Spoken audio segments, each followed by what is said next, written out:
fascinating psychological phenomenon. Picture this for a second. You walk into a room.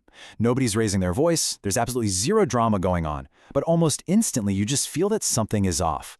Your brain has already picked up on an avoided glance, maybe a forced smile, or the weird, hidden energy behind a completely normal sentence.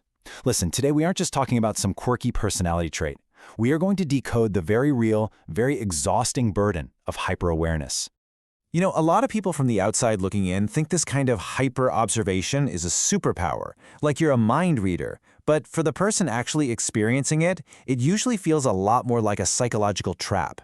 You take these fleeting moments home, you pick them apart, and you just replay them on this endless, exhausting loop. And there's a biological reason for this. A part of your brain called the default mode network, which is supposed to kick in when we rest or daydream, stays highly active. It slips right into constant analysis. It literally lacks an off switch. And frankly, it'll drain the life right out of you. So that begs the question, if it's really this exhausting, why do some of us become so overly aware in the first place? How do you end up with a mind that absolutely refuses to rest? Well, psychology essentially splits this into two distinct origins. For the first group, it's just an inborn trait. The scientific term is sensory processing sensitivity. Basically, right from birth, your nervous system is this ultrafine filter, taking in the entire world in brilliant high definition. But for the second group, it's a learned survival mechanism, hypervigilance. Think about a child growing up in a really unpredictable home who actually learns to measure a parent's mood just by the sound of a closing kitchen cabinet. Their amygdala, the brain's danger alarm, gets permanently jammed in the on position. If that's you, you're not broken. You're carrying a deep intelligence that was shaped by survival. But how does that childhood survival shield show up on a random Tuesday as an adult? Let's say it's 4 p.m. and your boss shoots you a totally generic Slack message. Come see me for a minute later. For most people, that's just a meeting on the calendar. But for the overly aware, it is the starting gun for a massive anxiety spiral. Instantly, and I mean instantly, your brain starts running this frantic, hidden equation. You sense this invisible coldness in the wording. You start thinking, wait, is my boss upset? Did I mess up that project? You're just sitting there at your desk perfectly still, maybe smiling and taking a sip of your coffee. But internally, you are running an absolute mental marathon. By the time 5 p.m. finally rolls around, you are completely wiped out. And here's where it gets really fascinating.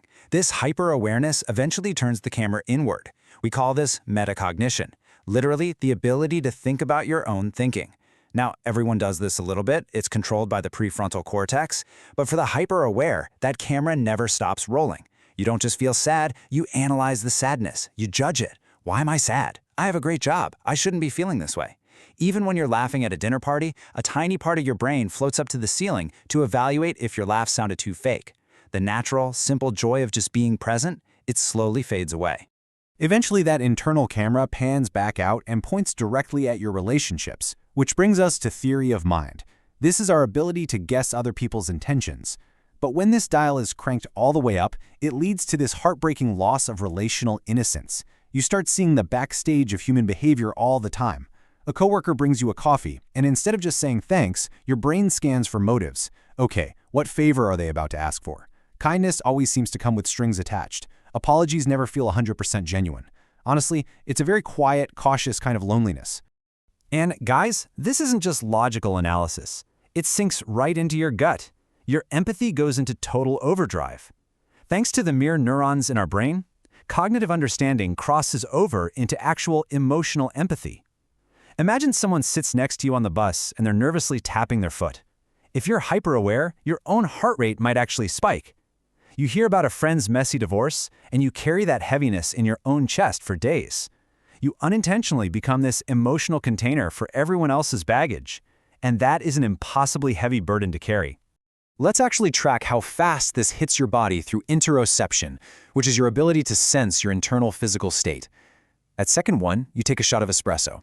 By second 5, your heart is beating a little faster because, well, caffeine. For most people, that just feels like waking up.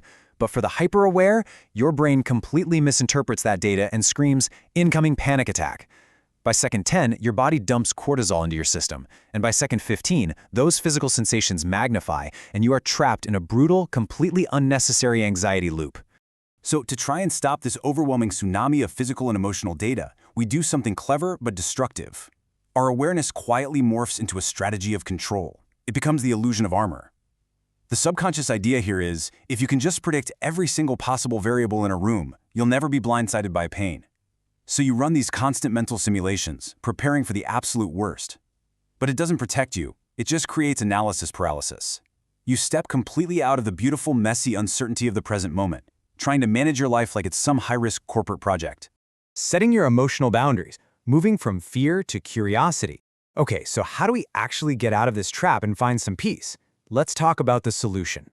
First of all, if you relate to any of this, please hear me, you are not broken.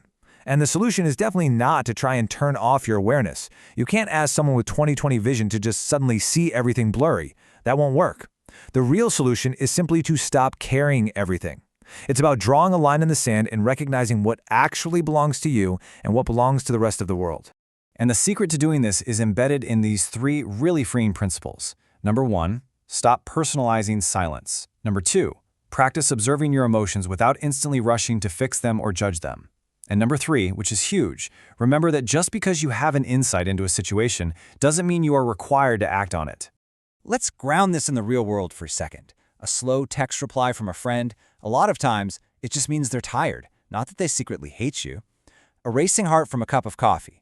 It's just biology, not a life crisis. Let it pass. And if you have the superpower of clearly seeing someone else's deep insecurity, guess what?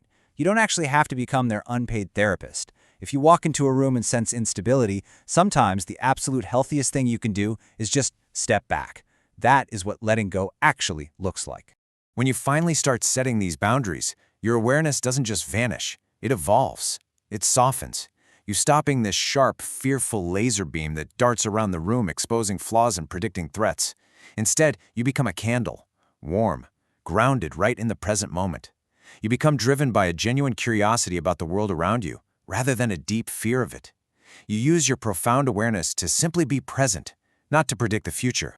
And when you make this shift, I promise you, life finally becomes lighter. Not because people suddenly become less complicated, they won't, but because you stop trying to carry everybody's emotional math on your own shoulders. As our source beautifully puts it, this quietness isn't indifference. It is a wisdom that has learned to understand life instead of being imprisoned by it. That incredible depth you carry, it is absolutely not a flaw.